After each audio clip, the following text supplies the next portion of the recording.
Hashtag thankful. Hashtag grateful. Hashtag blessed. Well, hey there, my thrifters, penny pinchers, and other savvy shoppers of YouTube. It's me, your boy Shane, and welcome back to my channel, as the case may be. Today I wanted to make a video about dollar store witchcraft, because last week I had the pleasure of being interviewed on a podcast called That Witch Life.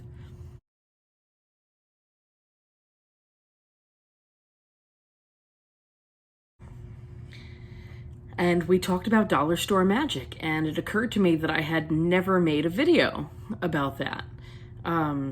So I'm doing it backwards. I did the podcast interview first. We talked about why the dollar store is the magical supply shop that y'all have been sleeping on.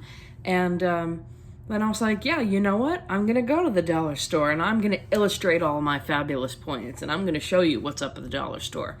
So I took my phone to the Dollar Tree and took some video, took some photos, probably looked like a whole lunatic, but that's okay.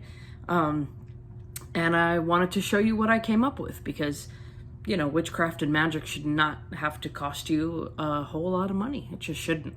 But listen to the episode. It's a great episode. Like I said, I had a ton of fun. It's a podcast called That Witch Life, and it is created by three friends. They've been friends for something like 20 years. Courtney, Hillary, and Kanani, who is going to be my next wife. And if you listen to the episode, you will hear our entire courtship unfold. But yeah, I had a blast. We talked a little bit about my being non-binary in a witchcraft tradition that is heavily binaried, which is one of my favorite things to talk about. I talk about it often, right? How I kind of reconcile those things. And I got to weigh in on a listener question and help answer that. So that was a lot of fun. And it was an all-around good time. So go listen to the podcast. It's a good time. And in the meantime, I'm going to show you what I found at the Dollar Tree. All right, first things first, of course, the most obvious stuff. We've got incense, all sorts of aromatherapy products. There are some scented oils there and some reed diffusers, anything potpourri that you would need to create the mood. Some taper candles if you need altar tapers. Really any kind of candle you could shake a stick at. There's some more fragrance oils and wax melts. But you see there's little tea lights. There's even tea lights in different colors. And votive candles in different colors. And just jar candles, all sorts of shapes, sizes, aromas. These are so versatile. These little squat, kind of hand-sized little white pillars are amazing. They're even great, get a bunch of them and have them as quarter candles. I don't know what's up with this namaste stuff. This is what I'm talking about. The dollar store just has some weird stuff that I guess didn't sell anywhere else and ended up here. Oh, look, there's some seasonal decor. You got acorns. What are these? Oh my goodness, it's candle holders in the 4 elemental colors. You get the big pillar candles in the glass jars. And if you can't burn candles because you're in a dorm room or another situation, look, they've got you covered there too. You've got electric little tea lights and electric candles. All right, and here you have some different bits and bobs for witchcraft. You've got tumbled sea glass, you've got some moss, some rope, you've got sand to put in the bottom of your cauldron, right, to make it heat proof. You've got seashells and all manner of natural materials. You've got whatever the hell these things are. I'm sure you can use those in witchcraft. There's usually an herb and seasoning aisle at the dollar store where you can get real cheap garlic, pepper, oregano, basil, cinnamon, and 5 different types of salt, which is always great. So sea salt, Himalayan pink salt, salt and pepper. You can never really have enough salt. You've got dishes in the event you need a scrying bowl or a dish for cakes and wine or an offering plate or, again, all different kinds of colors and materials. If you need a cup or a chalice for ritual libations or for scrying in. I mean, sometimes they even have, look, there's some blue ones for the element of water. Whoa. Obviously, If you can get seasonal decorations from outside, that's best case scenario, right? Fresh flowers or pine cones or whatever. But if you can't, you can get seasonal decor at the dollar store.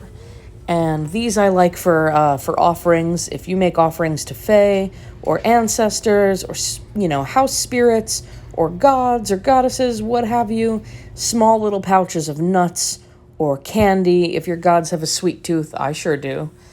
Similarly, because my magic is kind of religious in nature a lot of the times, I get these little frames and put pictures of my deities or my ancestors on the altar in frames.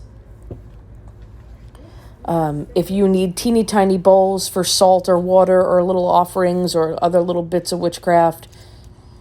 And then I love this aisle because I use a lot of my kitchenwares for witchcraft, like strainers, tea balls, wooden spoons. And once you use that sort of stuff, you don't really want to use it for food again after that. If you make a lot of your own infusions or tinctures or whatever, there's some coffee filters for you to strain your stuff. If you make magical oils, you can get carrier oil at the dollar store. And then the crafts aisle, like the arts and crafts aisle, is where it's at. So I love all these teeny tiny jars. They've got jars with cork stoppers. They've got tiny jars with little screw top lids. They've got, a craft knife, an X-Acto knife, if you need to carve things. There's a little tool set down here that looks like, there it is, piercing and scoring tool set. That looks like something that you could carve candles with or take a finger off with. But ideally just carve your candles and be safe. There's more jars. You can either put blends of incense and stuff in there or raw ingredients. Oh my goodness, all those adorable little labels and miniature chalkboards, clothespins. I could think of a few magical uses for those. But yeah, generally the arts and crafts aisle is your friend. Glitter. I don't use a lot of glitter in my witchcraft. I know a lot of people put glitter in their candles. I tend to usually not. There's some more cord. Felt for herbal sachets, dream pillows, poppets. These little like snap lock containers, again, for you to put little herbs or beads or seashells, to keep your stuff organized. More glitter, paintbrushes, these spray bottles I love. I make a lot of room sprays with oils and different things, so those have come in handy. Little spritz bottles, little wooden crafts. Oh, look, they say relax, peace, home. There's some stuff to paint them with. Little miniature canvases. You can paint a big old sigil and hang it up where you're going to see it every day. Perfect. Why wouldn't you, right? Why go to Michael's or a big name art supply store and pay 5, 6, 10 times as much? See, I would paint the hell out of that in colors associated with protection and hang it on my front door, right? To the untrained eye, right? You wouldn't know that was a pentagram, but we know better. Different shapes, hearts, crosses, lots of potential, lots of possibilities. You got to open your mind. Yarn in all kinds of colors could be associated with lots of things. I love these tiny trays. You can make little devotional trays, little miniature altars with them. And again, little fabric squares and bandanas for poppets. All right, well, I hope you enjoyed that tour of the Dollar Tree here in Queens, and, go check out the podcast. I have so many cool witch friends who do so many cool witch things, and I just want to promote all their stuff all the time, right? I have friends who write books and have Etsy shops and do podcasts, and, I just want to shout them all out because they're just so cool, and I have, just an incredible amount of respect for anyone who's doing it, right? Anyone who said, I want to make a film, or I want to write music, or I'm going to have a podcast or a YouTube channel, or open up an Etsy shop or a brick and mortar store, or, or a blog or whatever. I think it's so cool when people do the thing. So check out the podcast. I'm going to link it below. And that's it. Until next time, take care of yourselves and each other.